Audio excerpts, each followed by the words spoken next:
windy up here, I must admit. Good morning, Will. Anthony Stockwell here from Hadlow College. Thank you very much for volunteering and wanting to take part in this sort of golf course walk. I'm sure this will be really helpful for our current cohort of students and future students as well. What we're going to do is have what hole are you on, Will? I'm on the 12th hole here today at Crowborough Beacon Golf Club. And we're just going to have a walk through your hole, discuss a few things. First of all, just like to introduce yourself. So this is Will Curran, currently at Crowborough Beacon Golf Club. You were a student about 2 years ago. We started quite a few years ago before that, about four years ago, I believe. Hever Castle you were at, and that's where you did your apprenticeship, and you managed to get distinction, which was absolute credit to you and all the effort, and your manager Rob as well at Hever Castle. Also Toro finalist, Toro Student of the Year finalist, which was fantastic.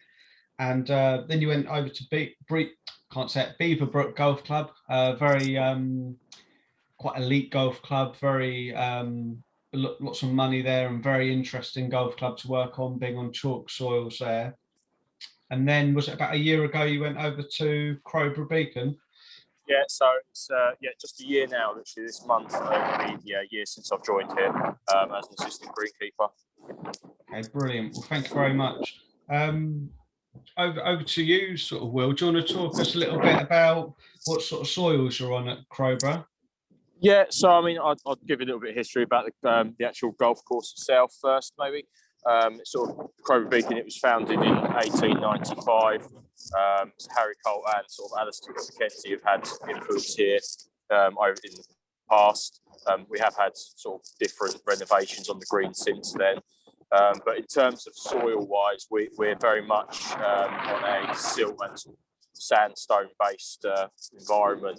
We're about 900 feet in places, between 800 and 900 feet above sea level. Oh, wow. I didn't realise that. It's really high. Very high up, really, yeah. I mean, it's sort of one of the top places in Weald in East Sussex. So it's, as you can probably hear, there's a bit of exposure to the weather elements at the moment.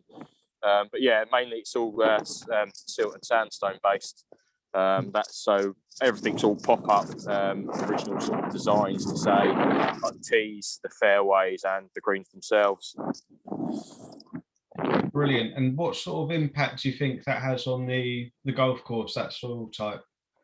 Yeah, so I mean what we often find is that on this golf course, it's, I mean, at the moment, as you can imagine, we've had similar rates of rainfall to last year, so it's become quite a bog in places, and it's very, very, very wet and holds water and moisture, which is great for sort of nutrient uptake to the plant and the grass itself. But during the summer months, what we find is that it literally just changes from being moist and wet to just suddenly really, really just dry, bone dry.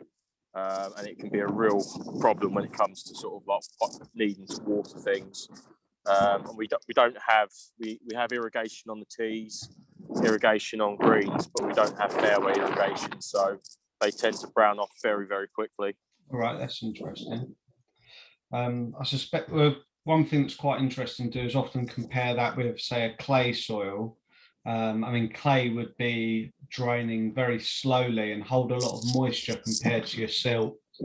But then again, clay will hold on to nutrients quite a lot longer and have a more cation exchange capacity. So there would be more nutrients for available to the plant within a clay base. Another thing, I don't know if you find this, but silty and sandy soils, they tend to, because they don't hold as much moisture and have more air in the soil, they tend to warm up quicker in the spring compared to a clay soil. Do you find that your sort of soil temperatures tend to be a little bit higher in the spring compared to a clay course?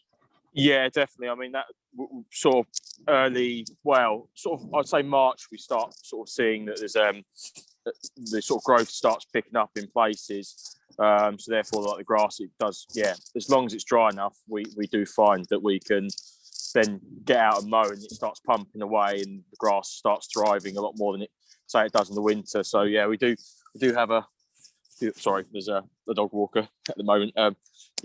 Morning. But yes, we do find that the grass tends to warm up or the ground conditions warm up quite quickly compared to, say, like my previous golf club at Hever, where it was all clay based. So we do notice it quite a lot. Will, would you be able to turn your camera around so we can see the hole a little bit as well? Yeah, certainly. That's possible. Just 2 seconds. Yep. Hope you can see this. So, I mean, looking behind me, you've got the tees. In the distance there, you've got the men's and ladies' tees at the back, where the dogs are at the moment. The tee that's standing in front of me, this is a blue tee. This is for the seniors to play off. Unfortunately, the blue tees here, we don't have irrigation, so it can tend to be a lot of this damage here is where it's been burnt off in the summer. We've tried overseeding it. It's sort of, it's not gone so well. And then unfortunately we do have a bit of rabbit damage, as you can probably notice as well. Yeah, see that. And then up this end, you've got the path leads to the fairway. It's a par 4, this hole that I'm on at the moment, and you probably can't see that well just yet, but just in the distance there's a lot of gorse area right in the middle of the fairway. Oh, right. And behind that is the actual green itself, but that gorse area there, that's been there since when the course actually first opened, so sort of like an original feature. Oh, wow. And next to it you've also got, well, it's just like when I get a bit closer I will be able to show a little bit more, but that was actually used, a lot of this area was used in the past for army training during World War II and World War I as well. So we actually have, this would have been a point potentially that they say that if Germans had come, they could have targeted. So we had a lot of army presence here. We actually have we think it's an old tank trap that they had positioned right in the middle of the fairway back in the day. Wow. That's really interesting. Did you say this was a par 4 or par 3? This is a par 4. Par 4. Par 4. Before you get too far away from your tee, Will, would you be able to just discuss how you divot your tees? What sort of grass seed and mix are you putting down? So, I mean, the actual tee areas that you're looking at, we use fescue grass up here. I mean, we have the invasive species of poa, so we sort of go with it. It tends to be quite a lot of our species of grass is poa annua, or annual meadow grass. But we also have, we overseed the tees or divot them. We use a 70-30 root zone, and we always use red fescue, basically creeping red fescue, or Festuca rubra. Brilliant. And I guess that does really well in quite dry conditions, particularly during the summer. Yeah, so I mean that's one of the things that we are quite fortunate up here, is that because we do use the fescue, it does survive the periods that we seem to be going into with the severe droughts that we seem to suffer every summer at the moment. So I mean, you see the poa annua burns off very, very quickly. Yeah. And then it allows the fescue to thrive as well quite well. And that's predominantly what is around is fescue, even on the fairways. And the greens as well, but obviously I'll talk a little bit more about that when I get closer. But on the fairways, I mean, that is predominantly fescue and rye. Brilliant. Do you divot your fairways as well as your tees? We do a bit of divoting on the fairways. It depends how much at the rate of damage that comes across here, really. During the summer, we obviously with the COVID-19, we've had quite a lot of, well, I suspect most golf clubs have had a boom, and we've had quite a lot of areas where they've been a bit damaged and hacked up, especially like landing zones of golf balls and that. So we've sort of divoted at the rate of damage, but it's all to do with costs. So we are limited, and we don't have the biggest budget in the world. Yeah, no problem. Sounds very interesting, though. Sort of next area that'd be really good to talk about, Will. Would you be able to talk about the surfaces and how they're mown and what sort of machines you use, heights of cut, that sort of thing would be great. Absolutely. I've moved a little bit away from the tee now, but with the tees we cut during the main playing season, we cut at 10 mil. We use a Toro 3250 mower or diesel mower to cut those surfaces, and we regularly cut them probably, I would say, around between, it's probably about 2 times a week. We'll cut them maybe at the beginning and then on a Friday going into the weekend. And then in terms of like looking after the renovations of the tees, we will often go out and tine them, get a bit of aeration allow the aeration exchange as well with the soil. We also do sometimes top dress the tees as well. It just, again, it all depends on costings of the course. And like, as I say, this year we haven't had the biggest budget, so we've been limited to what we can do with it. You mentioned 10 millimeters on your tees. Is that the same in winter as well, or is that your sort of summer height? No, apologies. That's that's the summer height. In terms of winter, we go down to 30. Go up to 13 mil. We don't tend to cut as much. We'll probably maybe cut.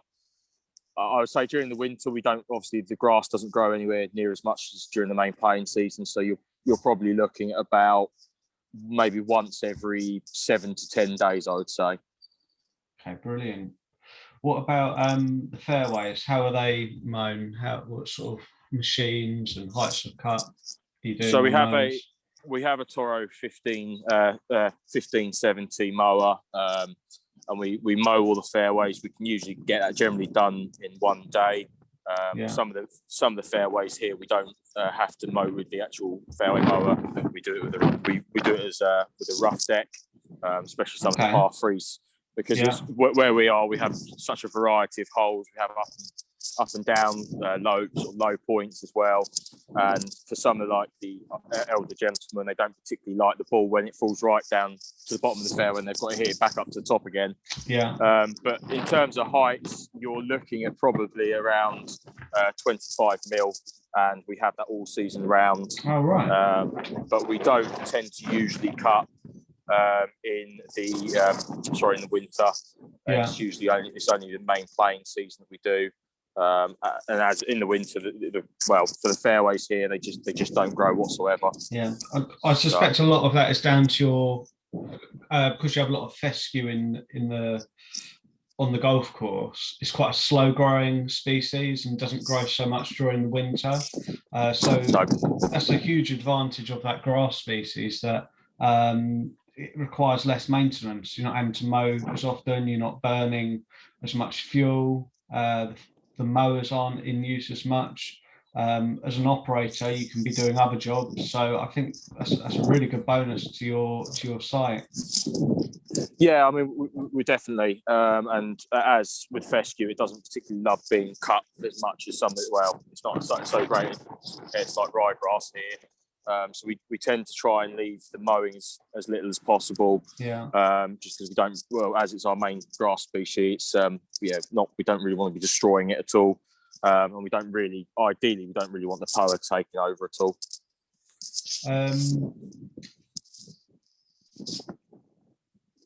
There was a question I was going to ask. What sort of mowing pattern do you actually have on the fairway? I mean, I appreciate there's not really a pattern at the moment, but does it tend to be stripes or crosshatch or light and dark? So I mean, we've really sort of, again, I think probably quite a few golf clubs probably steered towards this direction. It's sort of, in terms of mowing, I mean, like, we're not a parkland course, we're a heathland, so we sort of feel that if we were to do like a left to right or a right to left cut, or just striping it probably wouldn't look great with what we've actually got here. So we do half and half. So we'll mow it clockwise and then mow it anti-clockwise. We just mix it up usually about probably every month, I would say. We'd mix it up so it doesn't completely burn it all in one direction. Okay, that's interesting.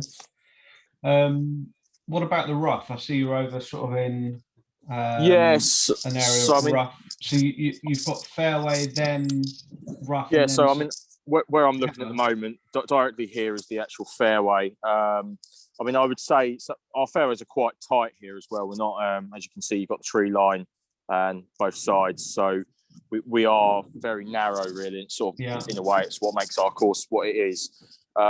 So we probably, in terms of like how many times you maybe go around it, maybe about 4 to 5 times on a mower, on a fairway mower. And then we might have, we usually use a Toro 3100 with a rotary deck. And it cuts the rough probably from where I'm standing up to, as you can see, we've got the heather bed next to us, and we just we've actually just topped the rough off, and you might go around a few times. But again, it's at the moment you can't really see the distinguished sort of like pattern at all. But we do that, so we usually use that on the same day as when the fairway mower is going out, and that will be all done completed in a day as well. But there's not a great deal of rough here. It doesn't take that much to do, so we have quite a small machine. And if we're not using the Toro 3100 rotary mower, we'll probably what we'll probably often do is take out we have a John Deere, which allows us to change the heights of cut, and we can really change that if we need to. But at the moment, it's cut at about, I would say we try to cut maybe about sort of 50 mil. Okay, interesting. Stay where you are, because I want to have a little chat about the plants you've got in a moment. But would you just be able to say about the greens height of cut and how you cut your greens? Yeah, so I mean, in terms of the greens, we the only thing we do, well, I say the greens, we do stripe the greens. That's the only thing that we do stripe is the greens. Okay. So we'll do like left to right, right to left, up and down, and we alternate the cut each time that we take the mower out. So during the summer months or the main playing season, we'll cut at about 3 mil. I do appreciate fescue doesn't particularly like being cut under 5 mil, but we'll probably cut at 3 mil for the golfers. We will never cut below that. It's just not practical for us to do so. We use a Toro 3250. It's the same. It's the same as what the tees mowers are, but obviously we've got a different mower for that. Yeah. And then during the main playing season, we'll probably be out there mostly every day cutting the greens. It does depend on the elements as well. So if we see that it's suffering from drought and stress, we'll pull back. And we might not cut it every day. We'll probably cut it like once every 3 days or something. Yeah. Do you roll your greens? Depends how the grass is growing. Yeah, so I mean, we do it. We have been limited with staff numbers this year, so we haven't managed to do as much as, and we've been obviously with all the lockdown as well. It hasn't been so great, but we will, like during the main competition season as well, which we have quite a few comps going out during the summer as well, like Captain's Day, Captain's Strive, Club Champs. We will always roll the greens after we've mowed them. And sometimes we may even roll the greens instead of cutting them if needs be. Okay. What sort of roller do you have? Is that a True Turf roller or? Yeah.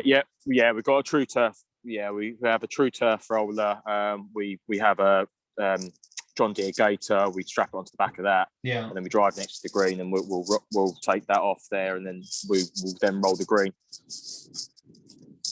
The last area we'll have a little chat about on heights of cut and how you cut them is your approaches or collars. How does that sort of work with you? So in terms of like the collars, that we use the same mower as what we do when we go out and cut the tees. It's all about time, getting time, making sure we're quite quick and efficient. So we use the same mower to cut the tee that we use for the tees to cut the collars and the approaches. In terms of what we do, we'll often just we'll go the same way as what we do with the fairway, or we'll alternate to the fairway cut, so you can see so you can actually see where you've gone. And we do tend to usually do one clean up cut around the actual green itself, and then we'll probably just we'll obviously do a light side and a dark side. Is that water feature? Yeah, unfortunately, as you can see, it's sort of standing water. It doesn't. We do have a lot of springs here, and the drainage is a bit of a niche. we do have a drainage problem with the actual fairways themselves a little bit. Well, it's been very wet recently, isn't it? It had snow a couple of weeks ago, and it's just been a very wet winter, hasn't it? It has. I mean, we've looked at the rates of rainfall, and we're very close to what we had last year. I think we're only about maybe probably about 2.5 inches away from last year's rainfall in February anyway. So it is, right. It has become very, boggy, unfortunately. But hopefully it'll be better in the sun with the main season coming soon. Yeah. Just around the corner, hopefully. Exactly. Next week it's going to get a bit warmer, so we'll see. Optimistic for the spring. That's what we're hoping. What about the vegetation, the trees, plants, and shrubs? What sort of species have you got? In terms of trees, one of our main priorities is to sort of like we do like our trees here, and I do appreciate that doesn't always help with the heather regeneration that we have. Obviously, with the mulch, and it doesn't particularly like too much organic matter from the leaf mulch. But our main sort of trees that we have you probably can see it all here. It's just all pine trees. Birch trees or Bachelor pendulas. We've got quite a lot of those. You've got an oak tree there, or Quercus robur. Yeah. We also have quite a lot of gorse in front of us. So as you can see, we can probably get a bit closer.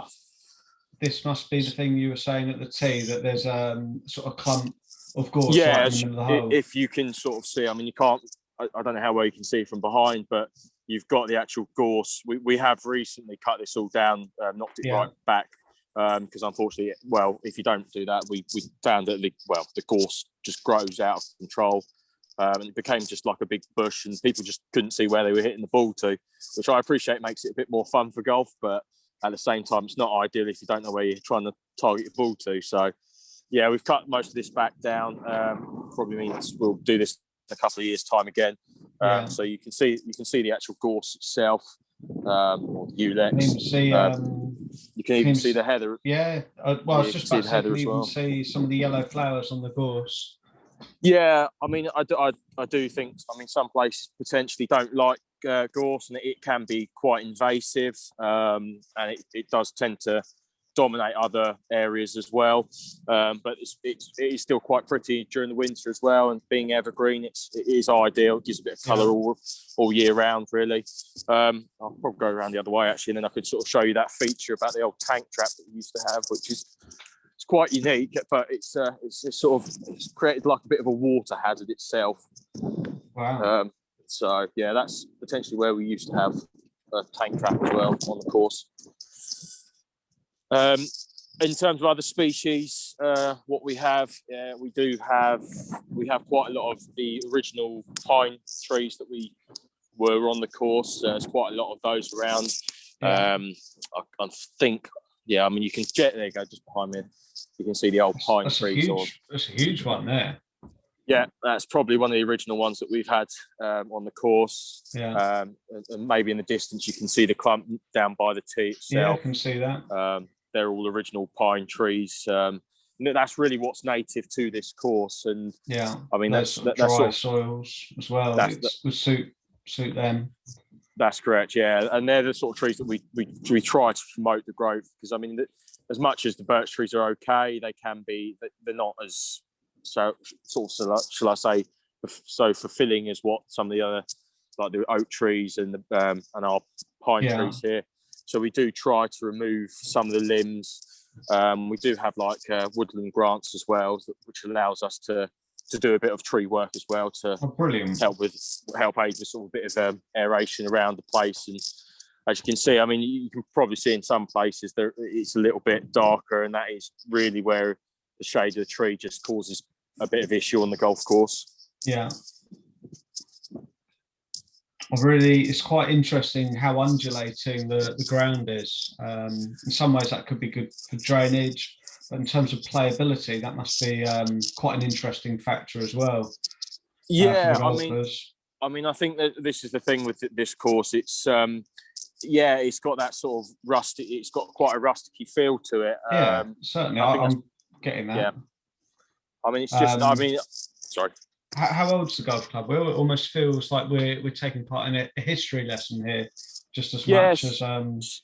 So sadly, last year would have been our 125th anniversary, but COVID obviously put a lot of put those plans into sort of the back rear view mirror, unfortunately, which was a bit of a shame. It would have been quite nice to have had that, but yeah, I mean it's 125 years old, our golf course, and it's and most of this stuff is very original around here. It's not really been altered from how it was in the past. I mean, if you went on the website, on our Crowborough Beacon website, you would actually you can see photos from the past to how the course used to look. And the only real difference is just the tree encroachment, because I mean, a lot of these originally it would have been just open. You would have seen the whole high wheeled. And from the clubhouse, you could used to see out to the Berlin Gap, which is obviously quite a long way by the coast. But now it's just the tree encroachment, which has happened over the years. So we're a bit limited to what we can take out tree wise. We don't try to do too much. I do appreciate it. It does help, but we're obviously, it depends what the committee want as well. Of course, and we're actually on our golf course itself is part of common land. So we have a lot of walkers that come in. We have paths for them. But what you'll find as well, that they'll share the golf course. They walk around quite a lot. So we don't actively like to try. We've got to be careful what we can and can't do. Really. Of course. I can see you've got quite a bit of moss on the fairways. Is that a huge problem for you, or is it more of a sort of a problem that you live with? To be honest, it's not ideal whatsoever with the moss here. And again, it is a real problem because of the drainage. That is our fundamental. That is really the hardest thing here is the drainage. I mean, our actual fairways don't actually have any drainage systems in place. They have a few old clay pot pipes that we used to get from the old farmers' fields. I mean, originally the reason the golf course was given to us, it was actually almost sort of donated, but it was actually given as land to be built, to have a golf course built on it, because it wasn't ideal for the old farmland. It wasn't fertile enough for crops to be grown. So sadly, I mean, we do have a problem with the drainage here, and when it's been so wet, and obviously the snow we've had, it just doesn't go anywhere. And so we do try to scarify it. We haven't done it this year, I must admit, or last year for that reason. But they have in the past brought in contractors and scarified off, and then scarified the moss off, and then overseeded with fescue. But sadly, it's very much an ongoing task, and a lot of it is time consuming, and we've got quite a small team here, you see, so it's something we have to. Our priority really for us is the greens and the tees. Yeah. Is that the green in front of you? Yeah, the green is directly in front of me. If you don't mind, Will, would you be able to go to the green? We could have a little chat about the green. Yeah, absolutely, no problem whatsoever. Yeah, I mean, you could probably sort of see next to us is the road as well. I mean, it's sort of the main road, so it's quite a unique place as well. I suspect that's a lot busier than it was 125 years ago.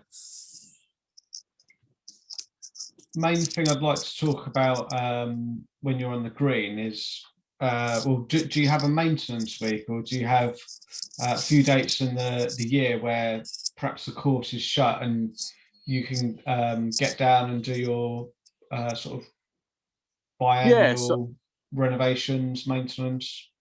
Yeah, so I mean, you originally, what we'll do is, in terms of sort of like renovations, this year has been very different because of all the lockdowns that we've had. We have actually used it to our advantage, really. I suspect a lot of golf clubs have. But what we've done is we've renovated, we've tined it with a vertidrain unit. We've pencil tined as well. We have a small spike unit that goes on the back of on the tractor, so we'll pencil tine and vertidrain as well. And then we've top dressed it with lots of sand. I think this year we've been out around 3 times. We've done 3 renovations this year, and we've put down about 120 tons of sand we've put on the greens. But it's good going. It has been very good. But I mean, with the year that we've had, it's allowed it sort of allowed us to do so. And I think what we'll try and do again, we will maybe try and get out next month, but it depends when golf comes back. But in terms of like a normal season, if we were to have a normal season, we usually have about 2 renovations a year here. So we'll have one probably in the sort of early of the season, really, maybe sort of May time, and then we will always usually try and go for another one probably September time. That's when they're usually penciled in.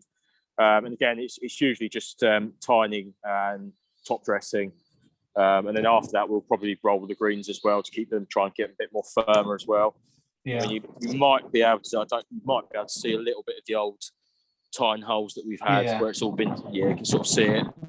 I can see there's almost like a slightly flusher green colour where perhaps the grass has been able to take up a bit more nutrients, or has had the opportunity to work its roots down through the aeration holes. Yes, yeah, that's it. I mean, we've overseed a lot of the greens as well.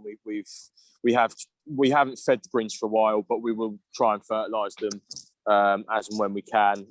We will do that again before the main season comes back again. We usually just put some iron on it. We'll give it like a early start feed probably in the next few weeks or something like that. I would have thought early March we'll probably put down a sort of a fertilizer of some type, just try and give it a decent kickstart. Well, you mentioned that you top dress your greens. What machinery do you use to top dress with?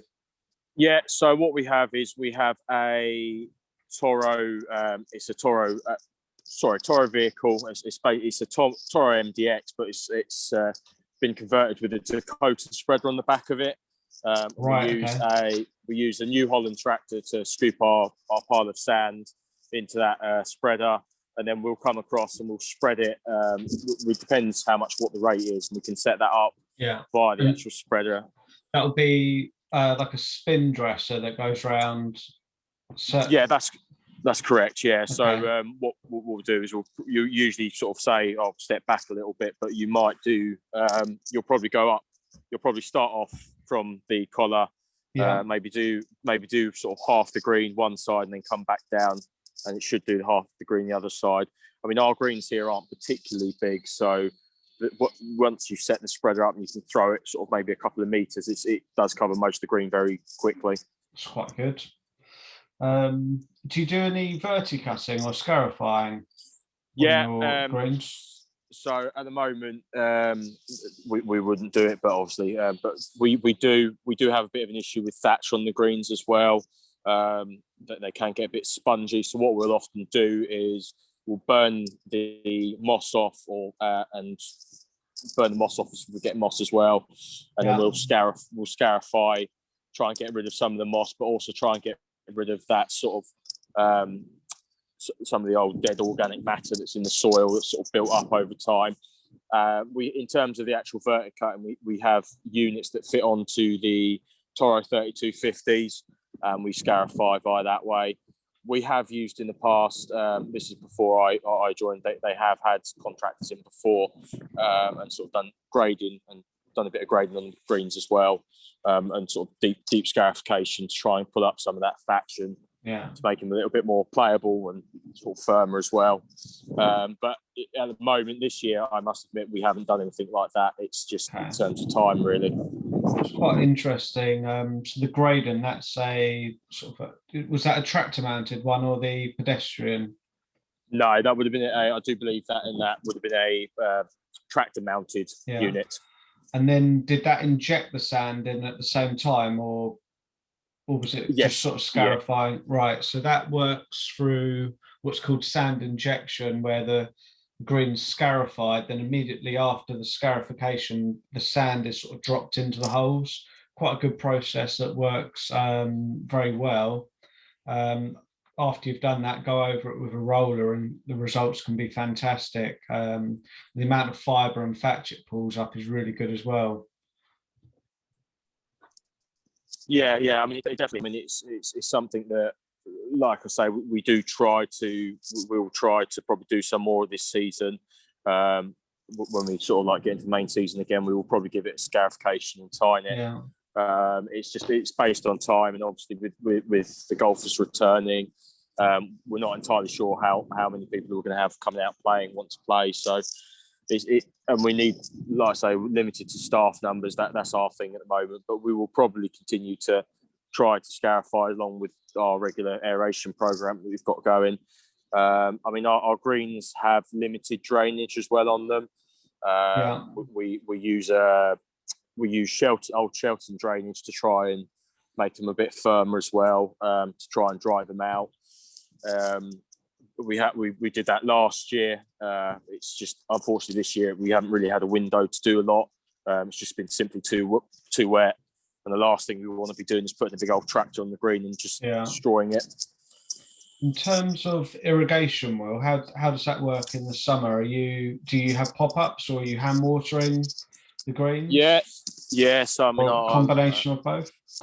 Yeah. So I mean, we have pop-up sprinklers. We have 4 sprinklers around the greens, and we run off.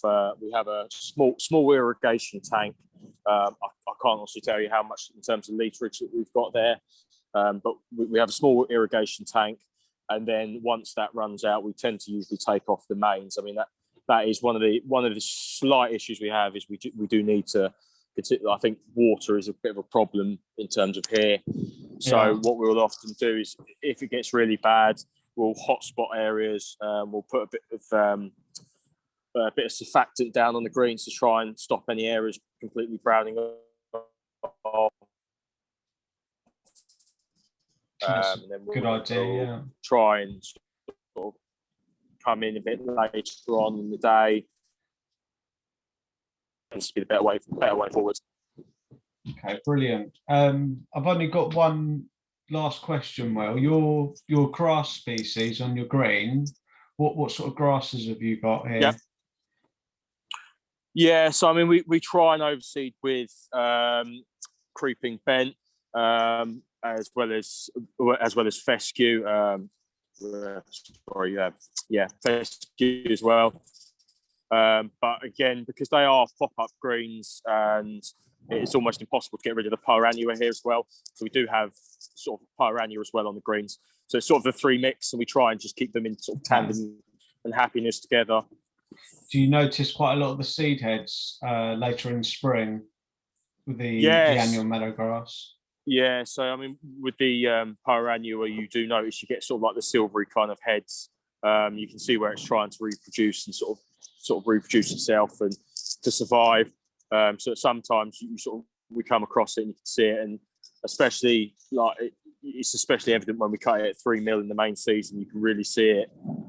Being the fact that it pops up all the time. It's it can be a bit interesting, but I mean, it's something here that we know that we have it, and we don't really want to get rid of it. It's better having it than not having it, as far as we're concerned.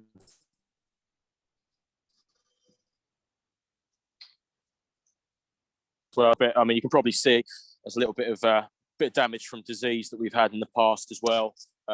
Just a bit of fusarium fusarium patch that's come up. We do, in terms of chemical controls here, we do have a budget for spraying fungicides in the green, but we don't tend to usually, unless it's really, really bad, we tend to try and leave it to its own devices and let it sort of like the swords recover as best as it can. We don't really particularly like spraying chemicals, and especially with the amount of dog walkers and people that come around here. I mean, I appreciate a lot. We try to be as careful as possible. And there are quite a few people out there that don't particularly like the idea of spraying anything at all. So, we limit what we do. And I imagine you're dewing off your greens first thing most mornings, trying to reduce that humidity. Yeah, that as well. Everything you can in terms of cultural practices to reduce the risk from disease. Exactly. I mean, we're sort of firm believers here that we'd rather use cultural practices such as dewing the greens off, better aeration. We'll also use, we do sometimes use wetting agents as well. We'll apply those to try and just get some of the moisture down. We've actually seen quite a good sort of successful result this year with using like wetting agents to get rid of the sort of the dew off the green. Yeah, that must really help. And it means